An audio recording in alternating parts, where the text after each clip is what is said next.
This is Twit. The Xbox One comes out this Friday, November 22nd, in 13 markets around the world, and the reviews came pouring out today. Most of them agree that, as you might guess, it's just never a good idea to buy a product right at launch, and the Xbox One's no exception. Uneven voice control was cited by many reviewers. Others picked at the interface and some of the functionality, saying it's not quite complete. But all the reviewers felt, or at least all the ones I read, that the new Xbox has a lot of potential, and while Sony's PS4 may have the advantage out of the gate, the Xbox One might be the better bet in the long run.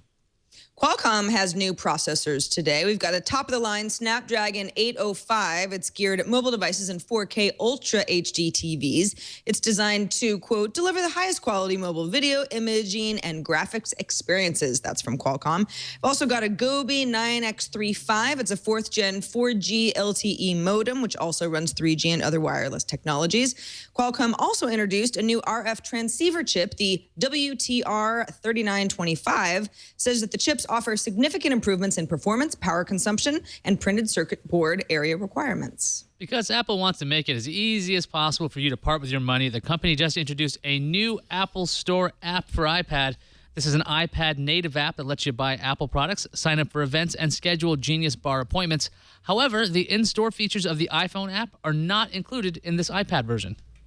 Russia's email provider Mail.ru has launched a U.S. product called My.com. 3 services called My Mail, My Chat, and My Games are available as apps for Android and iOS for free. The Mail app can manage multiple accounts, including Gmail, Yahoo, and Outlook, among others. The Chat app, as you might expect, gives you free text messages, voice messages, and video calls. And the Game app, as you might expect, gives you free games. You also get a free new buzzword as My.com calls their new platform Communitainment.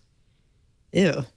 Samsung lawyers have accused counsel for Apple of making racist arguments in an ongoing trial over smartphone patents and are calling for a mistrial.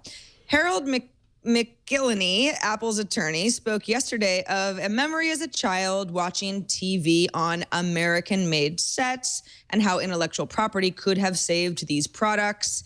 He then said, quote, "We all know what happened." Now, he counters the mistrial demand by telling U.S. District Judge Lucy Koh, "I did not say a word about race, and I did not say Asian." I know. Yeah, tough one. And a totally different story. AT&T, Verizon, Sprint, T-Mobile, and U.S. Cellular have all turned down Samsung's proposal to preload its phones with absolute LoJack anti-theft software. The software would have allowed the carriers to remotely brick a phone if it was reported stolen or lost.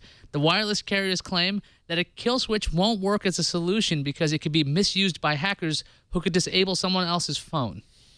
The New Jersey Attorney General fined Esports Entertainment for using players on its service to mine bitcoins.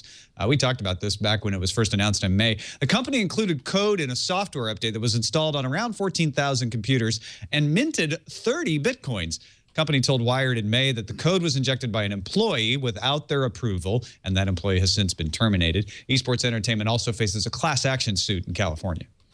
A team at the Technical Institute of Physics and Chemistry in Beijing say that they can print electronic circuits on a range of materials using just an inkjet printer filled with liquid metal. They've demonstrated the technique on paper, on plastic, glass, rubber, cotton cloth, even a leaf. The liquid metal is an alloy of gallium and indium, which is liquid at room temperature. They pump it in through an inkjet printer and create a fine spray of liquid metal droplets that settle onto the substrate and create almost any circuit pattern. Wow. Fine spray of liquid metal droplets is my Kraftwerk cover band.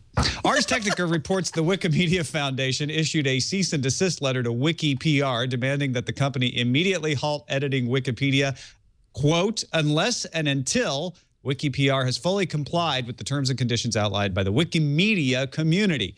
Wikimedia alleges that WikiPR markets paid advocacy editing services in violation of Wikipedia policies.